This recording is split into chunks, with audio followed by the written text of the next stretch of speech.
So farming is an algorithm. I do this because I'm doing this looking at a math problem. Like I can see an equation, right?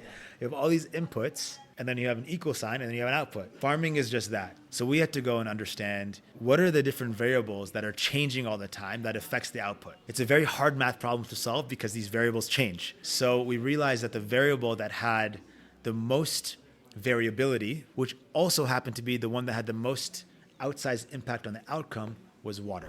One of my dreams is to prove that smallholder farmers are bankable. Imagine you can go and invest in an ETF or you can go buy this stock. Imagine if you can invest in smallholder farmers as a retail investor. So you're sitting in California and you're on whatever app you use, Robinhood or whatever, to make your investments. Imagine if there was some way you can invest in a smallholder farmer because the returns are uncorrelated and they have such high returns. I want to show that smallholder farmers are super bankable. But the secret to all that, and this is a big, big secret, huge secret, is... Hey, what's up, everybody? Welcome to the Organic Guy podcast.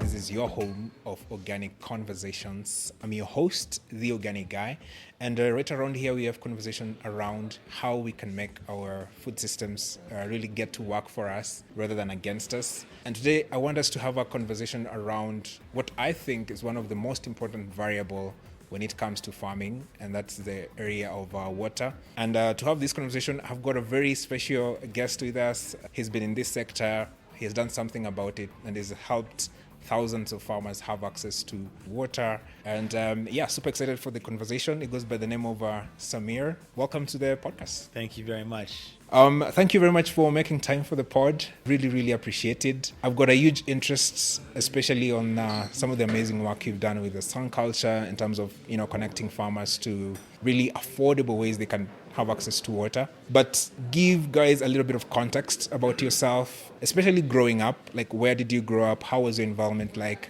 Did you have an exposure to entrepreneurship or like agriculture? So just give us a little bit of that context. I'm super excited to be here. I have a lot of time for stuff like this because the more we can connect people to where their food comes from and the understanding, I think a lot of problems will be solved in the world. At least that's my view.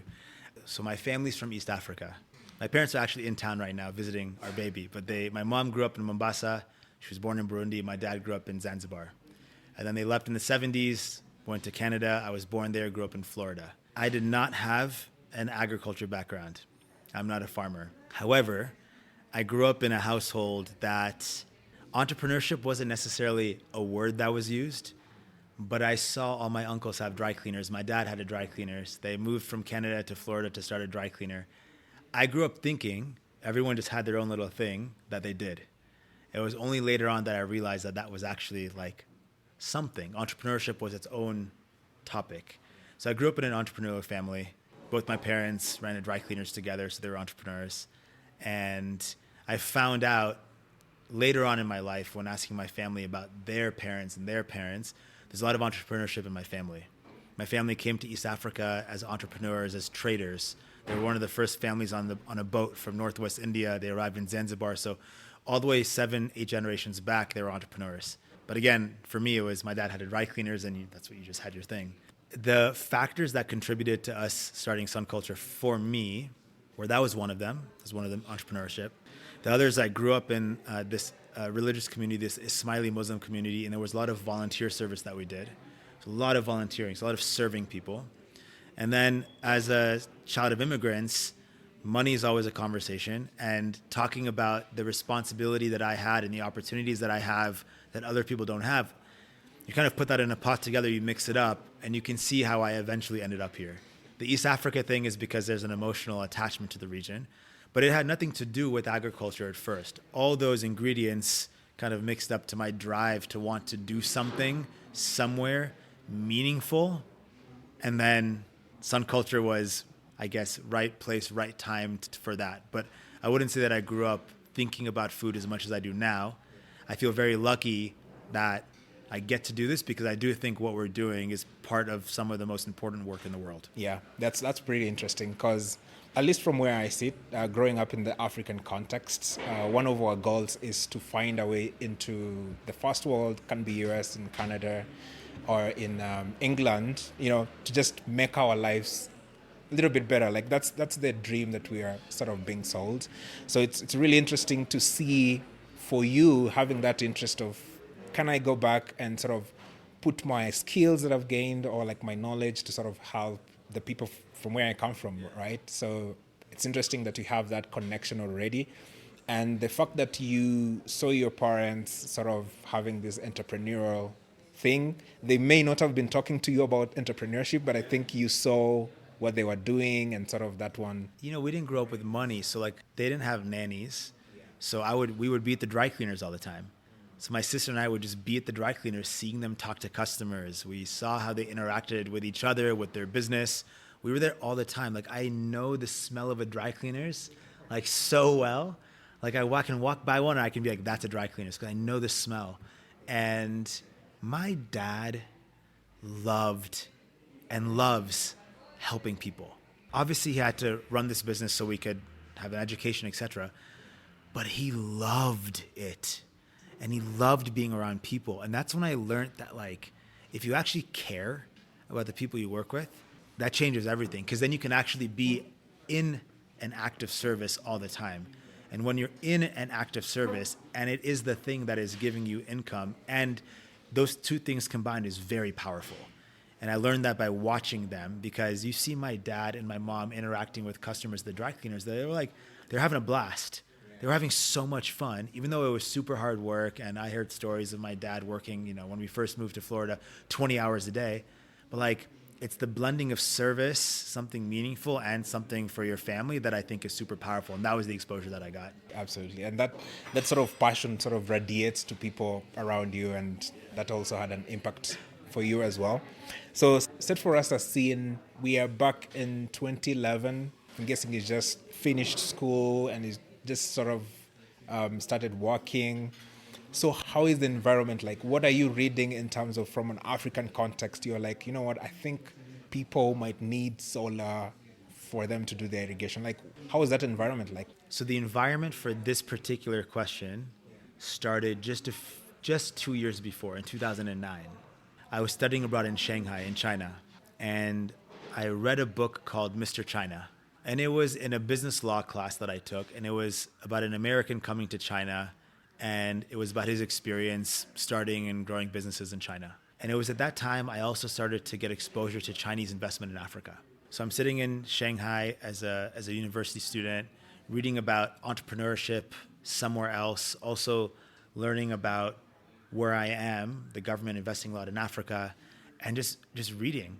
When my parents left, all the family left. But my mom has one cousin in Nairobi. And it was actually when she moved to Mombasa from the Congo, her aunt basically took care of her after her father passed away. And it's her aunt's son lives in Nairobi. I started writing him emails, what I thought were brilliant ideas, so bad. But it was just like, oh, there's something to do here. Like there must be things to do. And I started writing him about infrastructure ideas. What about this? What about that? So it started there. In 2011, I had just graduated, you're right. I just started working. I was living, I've said it before, my parents' immigrant dream of like their son being self-sufficient in Manhattan. Like it was amazing for them. But what I was reading then was a lot about renewable energy and about climate migration. And I didn't connect the climate migration piece to our work until much later. But I started learning that in Africa, in many places, we've reached what's called grid parity, where connecting to solar was cheaper than connecting to the grid. At the same time, we had just gone through the Arab Spring. We had just gone through civil war, watching civil war in Syria. There was a lot of conflict that happened, particularly around food prices and food price spikes. And if you actually map out when food prices have spiked in the world, there's a correlation between riots and food price spikes. And we've seen it here. And you kind of like, it wasn't all these things together, but that was my context for this. It was, I'm doing my thing in New York. I'm eventually going to go to East Africa and do something. Eventually. I had a 10-year plan. My 10-year plan was to end up doing infrastructure in Nairobi, whatever that meant. But right now, I'm going to learn how to value real assets. I was working at a real estate advisory group at a big accounting firm. I wanted to do that. I was loving my life in New York. I was partying, I was having fun. But what I was reading was sort of a continuation of what I was learning in China, was that there's things going on. And at the same time, there's these like macro challenges happening in the place that I, for some reason, really love, even though I'd only come here once in 2008. I had no time spent in Nairobi, in Kenya, in Africa at all. Yet there was this huge emotional attachment. And then you read about this grid parity, you learn about climate migration and how food connects to it.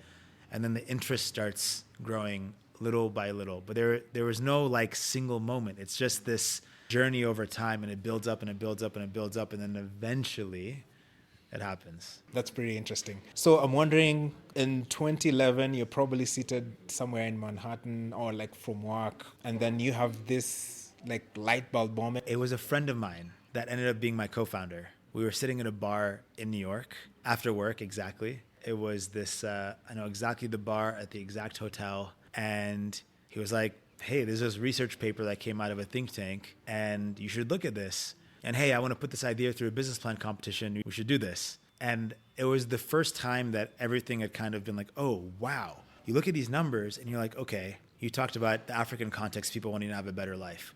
2/3 of the population in Africa live off-grid, 2/3 live in rural areas, and 2/3 are involved in the agriculture sector. Most of those people are the same. So I read this research paper with also that context and I mean like, wow, we need to grow so much more food in order to feed a growing population. Climate change is making it harder to grow more food in most parts of the world. And agriculture in its current form contributes to 1/3 of global greenhouse gas emissions. So we need to grow more food in a time where it's harder to grow more food, yet growing food in the way that we're doing it right now contributes to the same problem that makes it harder to grow more food. And if we don't solve that, we have repeats of mass climate migration, political instability, regime change, armed conflict. What if that happens in 20 countries at once? What if it's like not one isolated country? What if it's not the Arab Spring, which was more vast? What if it's like 1 billion people? Like, what does that look like? Do I want to be in a world where that happens? No. Is there potentially a way to solve it? Yes. Is anyone doing it at meaningful scale? I don't think so. So then you have sort of young, naive energy saying we should go do this. And that's how it started. And thank God you had that naive energy. And I guess if you had more responsibilities or, you had more experiences in life, you will have been more reluctant to, follow that path as well.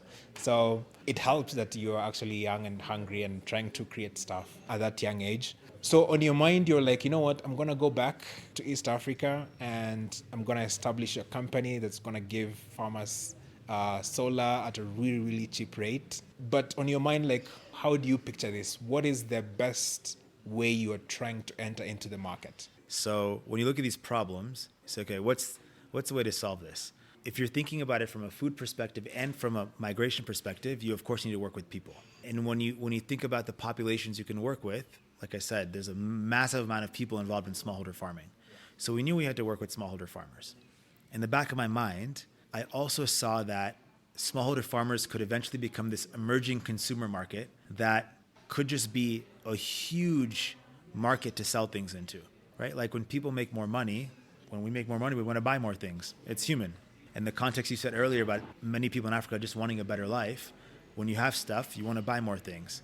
So we said, okay, if we can figure out how to help smallholder farmers grow more food and make more money, not only do we help them not have to migrate to mass cities like Nairobi, where most jobs are informal, not only do we help mitigate mass climate migration, which could cause political unrest and armed conflict, not only do we help solve an impending global food crisis, but we also could help create so much value within the economy because people have more disposable income and they can now start to serve the rest of the economy, right? And you think about, like, from an African perspective, how amazing would that be to keep putting more money back into the economy itself? Like, it would be a wonderful thing, not only to be the breadbasket for the world, but to also then fuel the economy itself.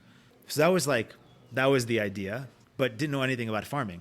So like you said at the beginning, you think water is one of the most important things in this problem. Us too. It was the first place to start. So we never started as an irrigation company. We want to say, okay, if we look at solving food, and I'm saying this broadly, we had to understand what that meant. So farming is an algorithm. I do this because I look at I'm doing this looking at a math problem. Like I can see an equation, right? You have all these inputs and then you have an equal sign and then you have an output. Farming is just that. So we had to go and understand what are the different variables that are changing all the time that affects the output. It's a very hard math problem to solve because these variables change. You write it on the board and then it changes. So we realized that the variable that had the most variability, the input that had the most variability, which also happened to be the one that had the most outsized impact on the outcome, was water. If we could figure out how to give people access to reliable water in a way that was affordable, we could then stabilize their incomes.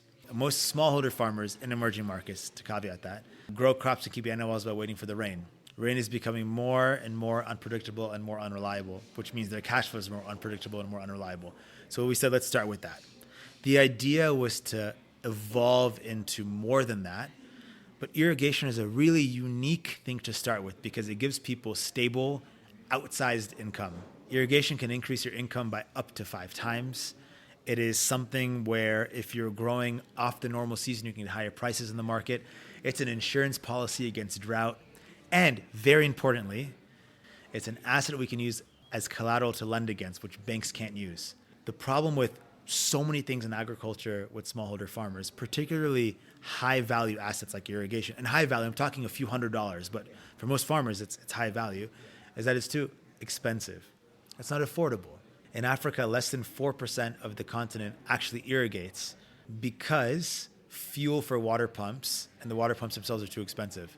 Smallholder farmers are paying between $40 and $80 per month on fuel, and they're only making $1,000 to $2,000 a year on average.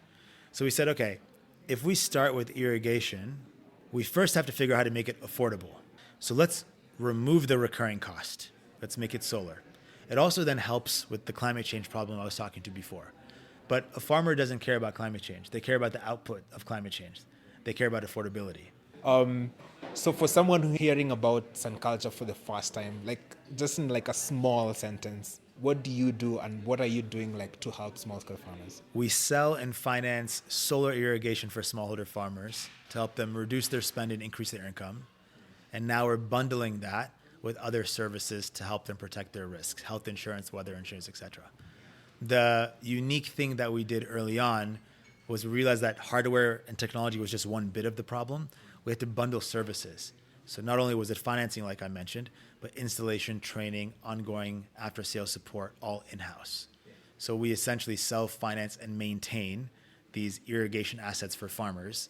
And now with the additional income that they're making, we help them get access to other products and services that they want. Sounds simple on how you've put the whole process of how you're helping farmers, but it's quite impressive when you look at the numbers as well, because you started from zero and then you have sort of incrementally been able to move from one stage to other up to now. I was reading you have up to 60% of the solar pumps that farmers have are from SunCulture, which is pretty much impressive. One of the critiques that people have is that small-scale farmers are not able to pay for such a kind of products. And I think you have a very interesting theory where you say it's time we stop looking farmers as aid receivers, but as customers. Was that the key to your success, you would say? I just got chills thinking about this because one of my dreams is to prove that smallholder farmers are bankable. When you go meet a farmer and you realize that what they will make is what they have with their hands, like what they do with their hands, they're good customers. They are excellent customers because their livelihood depends on everything. So they're really good payers. We have over 90% collection rates in the market. And what my dream is to figure out how to make smallholder farmers a retail investment class. Imagine you can go and invest in an ETF or you can go buy this stock. Imagine if you can invest in smallholder farmers as a retail investor. So you're sitting in California and you're on whatever app you use, Robinhood or whatever, to make your investments. Imagine if there was some way you can invest in a smallholder farmer because the returns are uncorrelated and they have such high returns. So I want to show that smallholder farmers are super bankable. But the secret to all that, and this is a big, big secret, huge secret, is you must treat them like your customers. You must serve them. And if you put the customer in the middle of everything, you'll be okay. The best way to figure out if someone wants something is to try to sell it to them. So we just started with that. We said, we don't know anything about what we're doing. However, we know that if someone buys it, there's a customer. And if we have customers, we can have more customers. So we just started by trying to sell stuff. I mean, we were selling drip irrigation on the back of boda bodas. I remember the first sale we made was to an organization buying 3 systems. It wasn't to one individual farmer. I remember getting the check. This was back when our systems were much more expensive. And I came back with this check and I was like, this was 3 irrigation systems. I was like waving it in the air. I was like, we did it. We did it, you know? And yeah, the big secret was really understanding. And when I say treat customers like customers, you must understand their problems deeply. You must spend a lot of time with them. If there's one piece of advice I give to anybody starting anything, it's understand deeply what it is that your potential customer will pay for and what their needs are. Because at the end of the day, that's what's going to make or break your business. So we spent so much time in the field at the beginning. Silly enough, our first pilot was far from Nairobi. Very silly. Don't do that. So we would take the Molo line a few times a week to Nakuru, and then we get other transport to Eldama Ravine. Why I was out there, don't worry. It was that's a whole another story. But we really spent time in the field. And I feel like spending time in the field is the best way to start any entrepreneurial journey and continued. Because who are we without our customers, right? Like we're talking about food and climate migration, solving this. At the end of the day, there's people on the other end of that are growing food.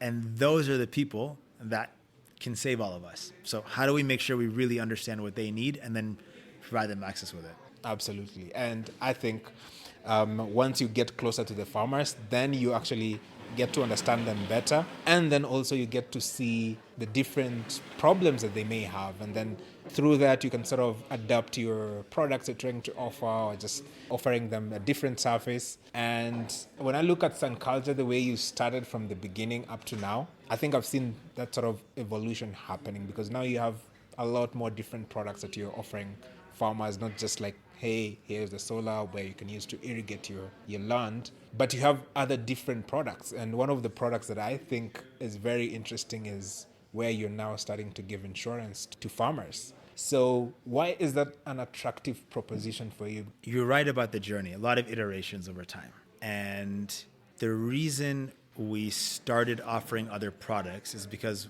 our customers asked us for it. We only started recently because most of our growth has come in the last 2.5, 3 years. We will add this year, 30 to 40% of our customer base again this year.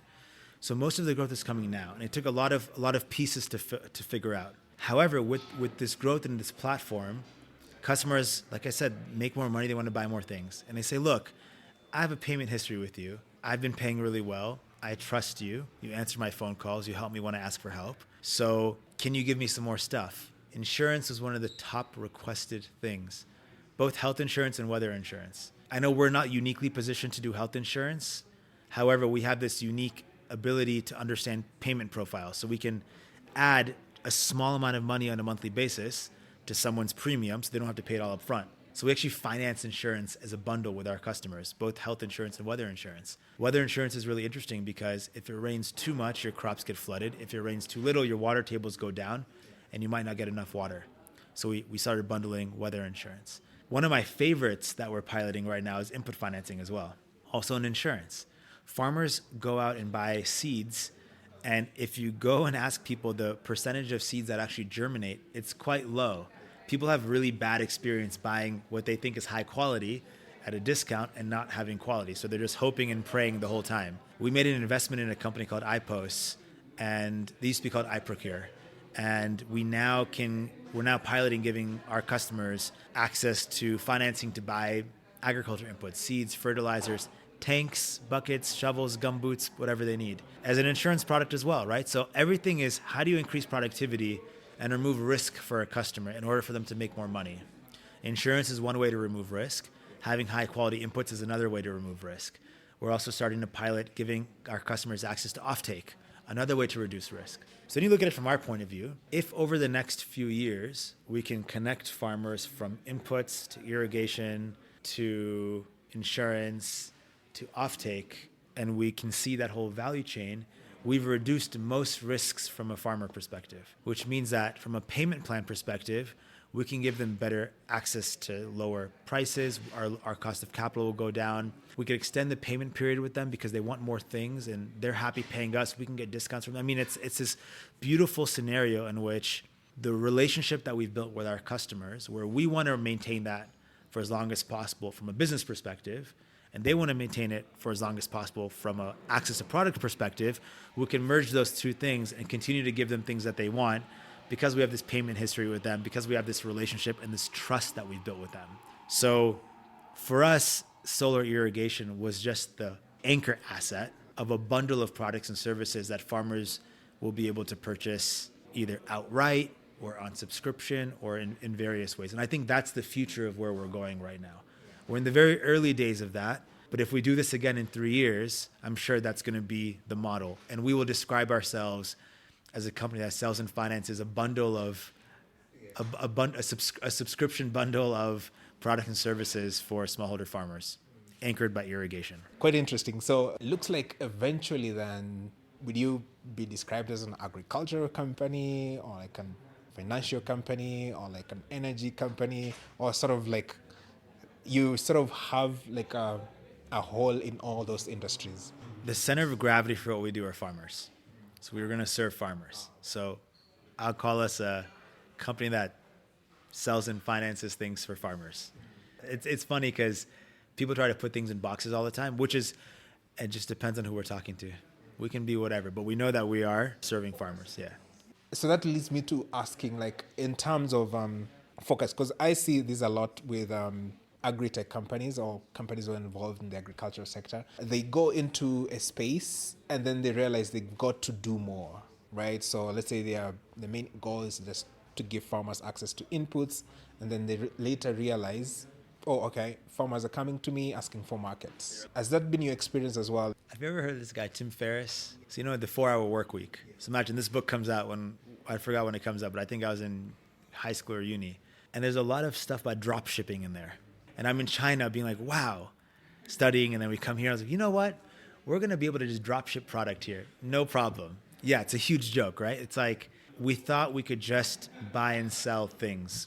And then we realized that, okay, because irrigation has been so unaffordable for so long, solving the affordability piece was the first bit, right? So make it solar so you remove the fuel cost, finance it. But on the other side is availability. There was no delivery or maintenance mechanism or platform or rails or whatever you want to call it to actually get the product to people. So we had to figure out how to sell, so a sales organization, distribute. We have retail locations, of course, finance, install, no third-party installers, maintain, provide after-sales service for.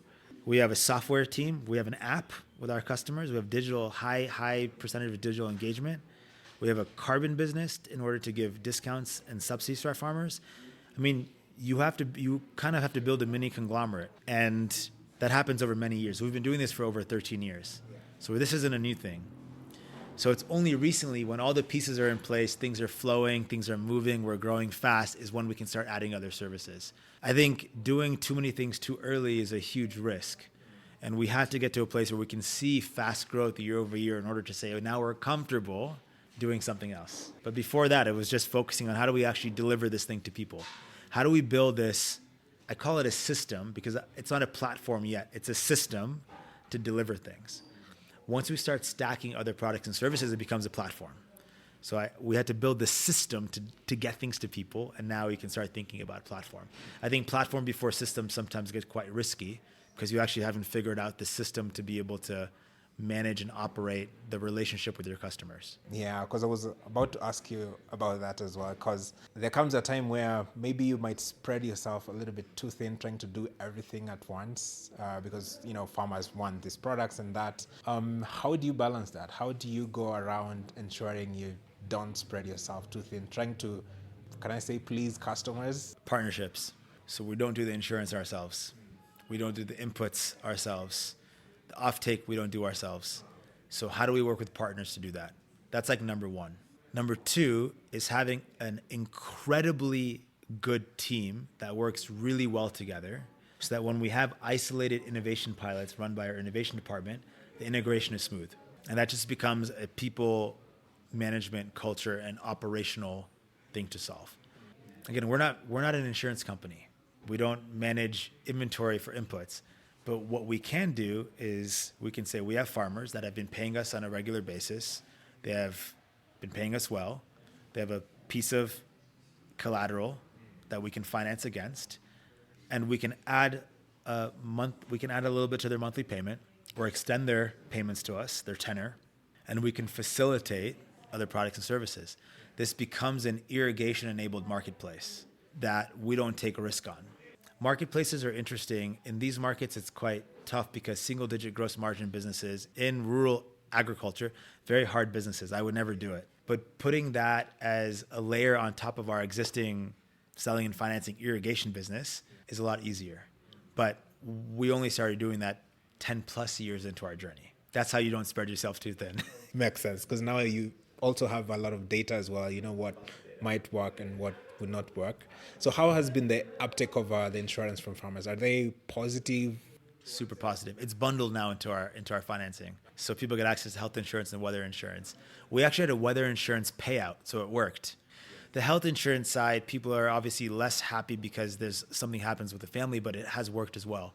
I took our board to the field a couple of weeks ago, and we were sitting in one of our sales and service centers, our retail shops, and the customer who just left was there on behalf of her relative who just passed away, and they were our customer, and we were helping her figure out how the insurance, they have credit insurance, they have Hospicash and life insurance, so how the life insurance would pay back so she can buy the system, and it's not a burden to pay off or to buy the asset from us because someone passed away, but that is their livelihood. So the insurance pays her so she can buy the asset and continue to support the family when someone passed away, pay for bills and stuff like that. So it's very sad scenarios, but it works. So it's a work in progress still in terms of the insurance bit and also the weather insurance. So those are rolled out fully. Those are part of, if you come and buy a system from us on PayGo, on financing, you'll get weather insurance and health insurance bundled in. You can then upgrade, but it's just bundled in. The cost is so low once it's spread out, farmers are super happy with it. So talk to me about some of the successes you've had with farmers. I'm sure you've, as you said, now you have about 75,000 farmers in the system.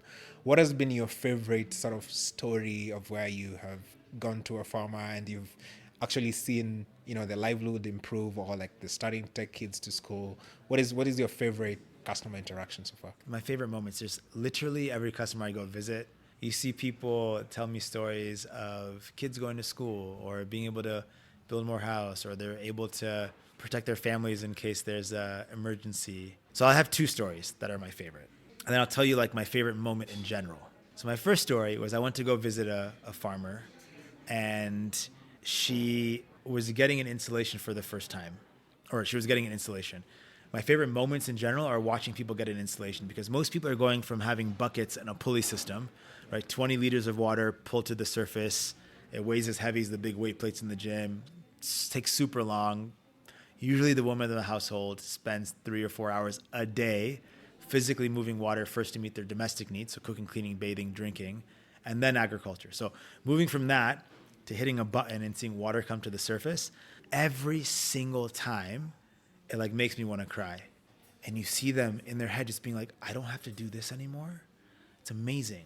So I went to go visit this farmer, hits the button, water comes to the surface through sprinklers. She's just like, what? Calculating how much time she's able to save. And I said, now what are you going to do? You're not going to be strong. She looked me dead in the eyes and she said, I'm going to get fat. And I was like, that's the perfect representation, right? She wants to do what all of us wants to do. It's just she wants to chill, right? She wants to chill. And I'll never forget her saying, I'm going to be fat. I'm not going to have to work so hard anymore. So I'll never, that's ingrained in my mind and in my heart. Another one, one customer visited, really old, right? Lives by herself, and her 3 grandkids. She takes care of her 3 grandkids. She lives by herself. And she was so happy with the food that she's growing. She was actually giving food away to her neighbors. Wasn't selling it. She was giving it away to her neighbors. Now, she's an old lady with 3 small grandkids she's taking care of. And she literally giving food away to her neighbors. That's how happy she was with what she was able to grow. Now, like those stories, like you kind of realize, like what we're doing is bigger than what we're doing, if that makes sense, right? We can talk about climate migration and food instability and food security and all this stuff, but at the end of the day, we're like giving people access to something much bigger than that. And I can't put a word on it. Sometimes I think of the word dignity. Sometimes I think of the word freedom. The word justice comes to me a lot. I feel like the realities of the world are unfair for many people, but that's the reality. And figuring out how to create a more just environment for people, like our vision at SunCulture, if you hear our vision, you won't be like, that's an irrigation company or whatever you want to describe us as. Our vision is to build a world where people can take control of their environments in a rewarding and sustainable way. I don't want 2 billion people to wake up every day in fear of where they're going to go solve their water problem or anything else. 2 billion people wake up every day and the only thing they think about is, where am I going to get water today? First to meet domestic needs and then maybe agriculture. It's fear. And I feel like, as unfair as reality is, there is a way to create a world where it is more just, where people can take control of their environment. So they're able to choose when to work, or they're able to, maybe not even that free, they're just able to not wake up in fear. They have more control of their environment. They have more agency over what they're doing, with whom, and when. And a little bit more agency, a little bit more justness is what I keep coming back to in my heart of like what we're really doing here. Absolutely. And I think when you give the farmers the freedom for themselves to sort of like chart their own path rather than help, and this goes to what you're talking about, seeing farmers as customers rather than aid receivers, right? So you're giving them that power to sort of, hey, when there's no rain, you don't have to go without growing your crops. And look right now, right? It was raining. People went and planted.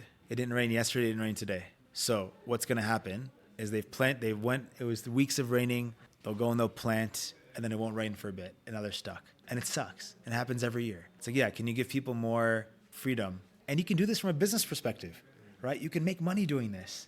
And I think that's one thing I really want people to understand, is that you can make money building a business, supporting, helping people who need it, right? It doesn't need to be charity. It doesn't need to be a nonprofit.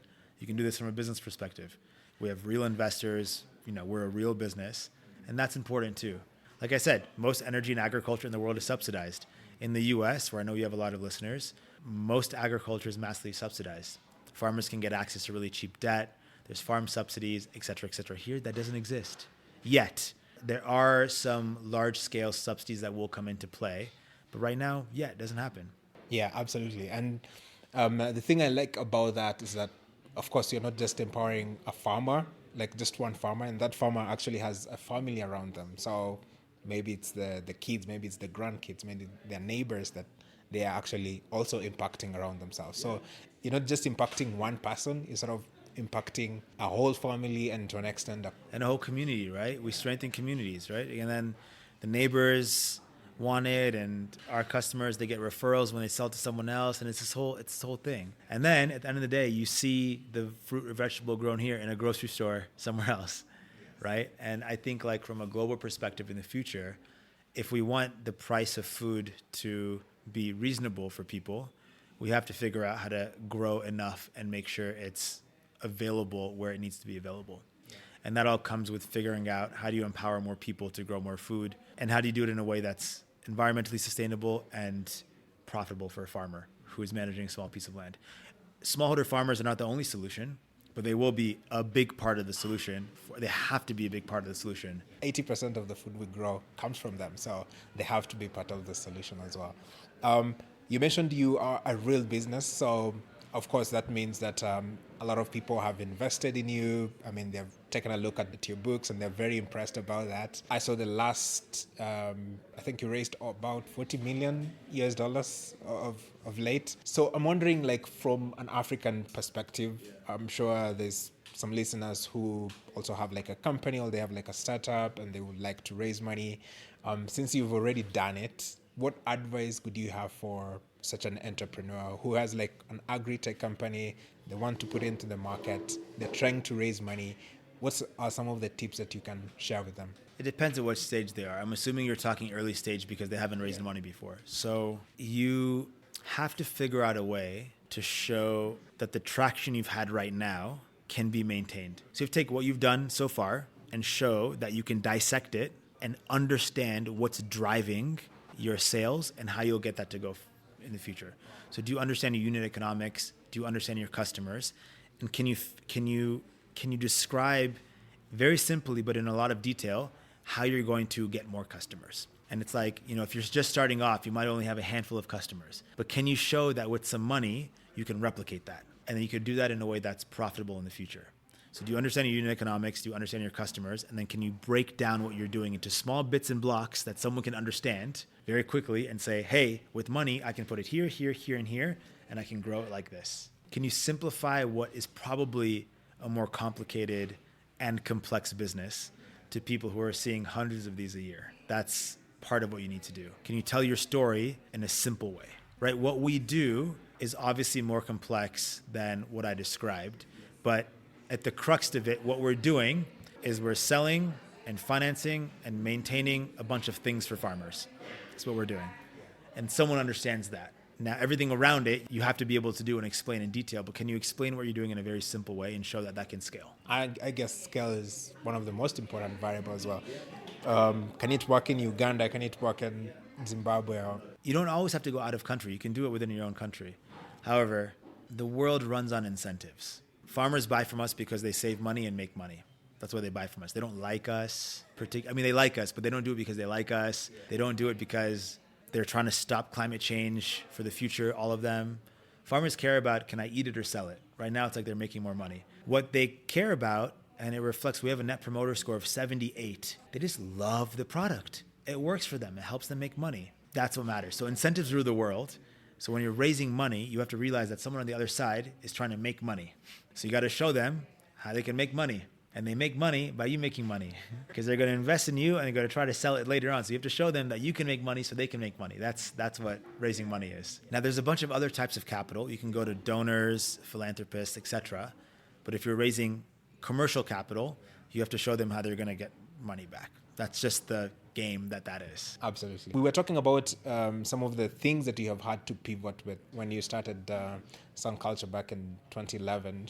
One of the things I noticed is about carbon credits. So you have this program where you can be able actually to finance farmers for your products that they're using. So I'm sure you noticed this. We had a little bit of a scandal here in Kenya about with cocoa fuels who, let's say, didn't agree with the government on the amount of credits that the government can be able to give to them. Are you worried that not being able to access carbon credits can have a huge impact on what you guys are trying to do with SunCulture? No, and I'll share a few more details. So we're not a carbon business. Our business is a business without our carbon program. Our carbon program is an upside for us. What I mean by that is we have a business where we sell and finance these assets for farmers. Selling carbon and giving our customers discounts is an upside. We can go faster, we can go bigger. We use carbon revenues to give our customers discounts. But without carbon, we're still a business. The cocoa situation is more complicated than that. And we're in a very different situation than cocoa. But yeah, I'm not worried about it for a number of reasons. So in such a scenario, for cocoa, I could assume that was their main source of income. But for you, it's like... The simple way to think about it is we have a business without carbon credits. That is, our business exists without carbon credits. Cocoa was a carbon business, right? At the end of the day, a very complicated fuel distribution business, but the revenues came from carbon. Carbon is an upside for us. So we won't be in that situation. Could you explain for us what kind of approach you have that is different from what cocoa was doing? I mean, the businesses are very different. The prices that cocoa is giving depended on them being able to get carbon credits at a certain price. We are able to sell products to customers without carbon credits. People buy them. Carbon for us, we give as a discount and our business grows faster, but our business doesn't fall apart without carbon because we have additional margins in the business. Yeah, we don't rely on carbon credits in order to make our margins. So how this works is you are helping farmers not to use fuel-based water pumps. So we generate carbon credits. We sell those in the voluntary and soon compliance markets. And then we use that money to give our customers discounts. So in this case, if a farmer, let's say, was buying a pump at 5,000, they can be able to buy it at 4,500. Yeah, whatever price we're able to sell, that's the discount we give. Okay. Yeah, I think that's more scalable. The most simple way to think about it is carbon is an upside for us. Our business doesn't rely on carbon credits at all. It's just an upside. The business will grow faster and scale faster with carbon credits, but it's an upside. We will have a very good business. Our investors will make money if carbon credits don't work out for us, which is, again, we're not in that risk. The cocoa scenario with the government is a very cocoa specific thing. It has nothing to do with the carbon regulations in Kenya. The carbon regulations in Kenya are very clear. There's a very clear pathway to get the approvals from the Kenyan government to trade in the compliance market. We're following those pathways. But the cocoa scenario doesn't say anything about the carbon regulations and framework in Kenya. Those are good, those are solid, those are sound, and there's a process to follow that a number of companies are following. The cocoa and the Kenyan government dispute is about a very cocoa specific thing, not about the carbon regulations in Kenya. Cool. Yeah, that's pretty good. I guess your credits are very, very much different because conventionally what we are used to is farmers probably plant trees, and then from the trees they can be able to be measured. Ours is very easy to measure because all of our systems are IoT enabled. So we actually know the exact amount of time when someone uses our system. So we know that every year our customers use our systems X hours per day. That is used to then generate carbon credits. So there's no risk of over-crediting in that. It's a very clear, it's a very simple methodology and a very clear way to make sure that we're very transparent. I think the carbon markets will move into a lot more scrutiny and a lot more rigor in methodologies. And for us, that's why we really push people to have IoT-enabled devices, because you can really track down to the second how long your device is being used for, which then will generate the emissions reductions, which turns into carbon credits. And that's really important. So we push that really early on for us because we think that's where the sector should move into. Absolutely. You mentioned about IoT. I guess we used to talk about it a long time ago. Nowadays, we're talking about AI, I guess. What do you think when it comes to the agricultural sector? Should farmers be worried that they're going to lose their jobs from AI? Or is there a risk for most of the things that they do on the farm being sort of wiped out? I think we're in a state of technology where things will change, but we don't know what it's going to look like in the future. I don't feel like this is a AI takes everyone's job scenario. I feel like this is an AI takes some people's jobs, but the hardest jobs to take are manual labor jobs. It's really hard to take those jobs. It's really easy to take the brain jobs, the ones where there's no physical, and no, farming is a brain job, but there's a lot of physical labor involved, and that's hard for AI to take. So I wouldn't go screaming that AI is going to take farmers' jobs. I feel like AI is going to be a massive enabler. We collect 100 points of data from each of our customers regularly. How can we use that to give farmers better advice? Right? So how do you help farmers de-risk with data? How do we take the geographical, demographic, repayment, et cetera, all the data, the whole data stack that we have, and how do we use that to create actionable insights for our customers? I think, in fact, in our scenario, AI will help customers do better.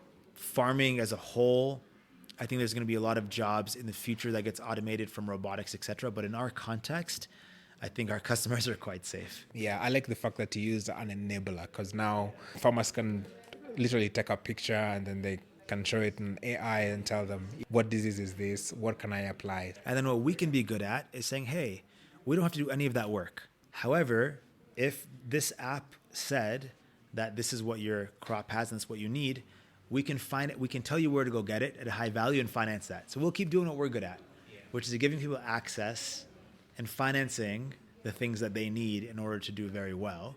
And we can use AI as an enabler to help them figure it out. So you're exactly right. Imagine a farmer takes a picture saying, oh, you need this type of input. We could say, great, go to one of our approved agro dealers just down the street. Here's a voucher for 25,000 shillings. Go ahead and buy it. We'll add it to your monthly payment. Seamless. Cool.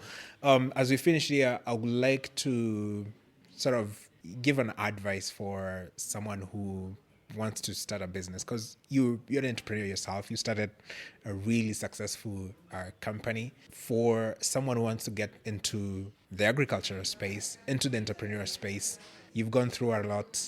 You've learned a lot as well throughout this journey. What advice could you give to someone who wants to get into entrepreneurship and specifically into the agriculture sector? Get to the field immediately. Spend time in the field, spend time understanding your customers, and spend time falling in love with trying to solve what they need, not falling in love with innovation for innovation's sake. Especially in an age of AI, a number of tools that are becoming available that allow people to build things so much faster. Don't fall in love with innovation, fall in love with what innovation can help do, right? Like innovation for innovation's sake is a waste of time. What's needed are people who deeply understand problems and figuring out solutions for that. You don't necessarily need to reinvent the wheel. We didn't invent solar irrigation. We didn't invent financing. We didn't install maintenance or installation. We just packaged it in a way that made sense, right? Like it's a packaging play,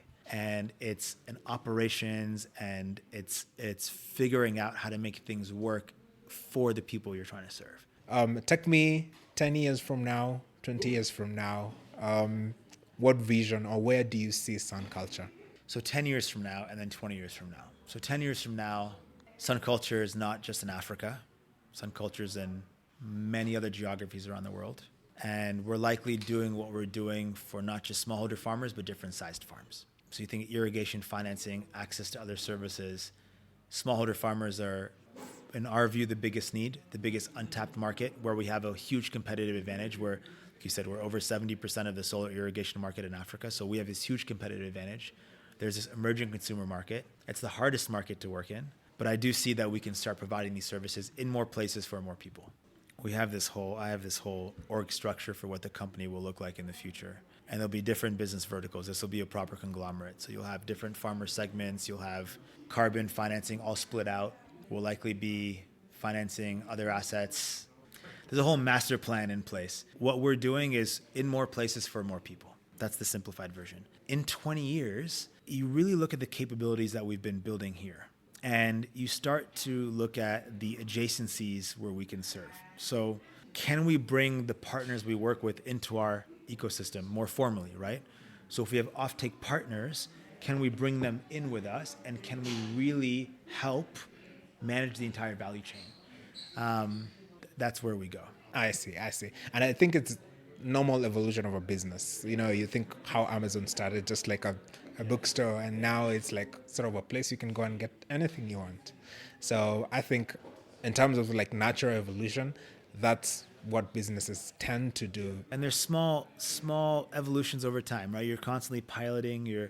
We have a notion of where we're going, and the way to get there, it's quite clear, but you try things here, try things there, and you keep going. All right. Thank you very much. I do like that vision as well, and the future of how it looks like. As we finish, I usually have something I call rapid fire questions. So what I've done, I've prepared 10 questions for you. The idea is I'll throw a question to you, and then you'll give me a quick and answer to the questions. Are you ready? I'm ready. All right. So the first question is, what's the first career you dreamt of having as a kid? Professional soccer player.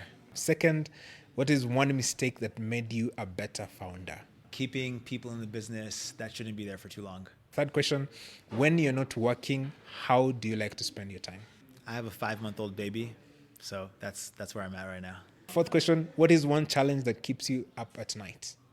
Are we missing something when thinking about scale? Fifth question, one word that best describes smallholder farmers? The future. Sixth question, what is your favorite book? I keep going back to one called Einstein's Dreams. It's this book that it's just a very, very cool, the way it's written. Each chapter is a different way to think about time. Time is a physical place, etc. And it just expands the mind, at least for me, for what's possible. All right. Seventh question, if you could grab coffee with any 3 people, dead or alive, who would they be? My mom's dad. He was an entrepreneur. Apparently, when he was young, he was traveling in Japan, et cetera, et cetera. I really want to meet with him. I'd also love to sit down with my grandma again. Both my grandmas, actually. So actually, the three of my 4 grandparents have passed away, and I would want to sit down with all of them. All right, 8th question. What has been your most fulfilling moment since you started SunCulture? Seeing the first customer see water come for the first time, and then paying back the family loans that we took to start the business. All right. Ninth question. What quote resonates with you most? The ultimate hidden truth of the world is that it is something we make and could just as easily make differently. Last question. Knowing what you know now, what advice could you give to your 18-year-old self? Oh, chill, man. Chill. Enjoy. You're going to meet the most amazing woman in the world at some point. You're going to have an amazing kid, and you're going to get to do work with people. I mean, like, I love what I get to do every day with the people that I get to do it with. Absolutely. And I think this is something that comes with age. You become more appreciative of the things that are going on in your life. All right. Thank you very much for making time for the pod. I really, really appreciate it. If people want to follow you or just get in touch, how can they do that? You can get in touch, Samir at SunCulture.com. You could follow our social, SunCulture Kenya, SunCulture, any SunCulture you can find. Yeah, I forgot to ask this. What does SunCulture mean? And the original name came from sun plus horticulture, but it's evolved into meaning for us, just like the sun powers everything. Even though we rebranded our logo to this circle, because I believe that a business can be a place where people become their highest selves. The circle is often represented as a dome, as sort of like how you can get to your highest self. So I believe that we can create an environment where people can be their highest selves, and then also help people become their highest selves in terms of customers. All right. Thank you again for making time. I really appreciate it. I'm sure a lot of guys will appreciate this conversation. You've shared a lot of insights, wisdom, and knowledge that you've gained through the time. So really, really appreciated it. Thanks very much. Till the next podcast, remember to be organic. Cheers.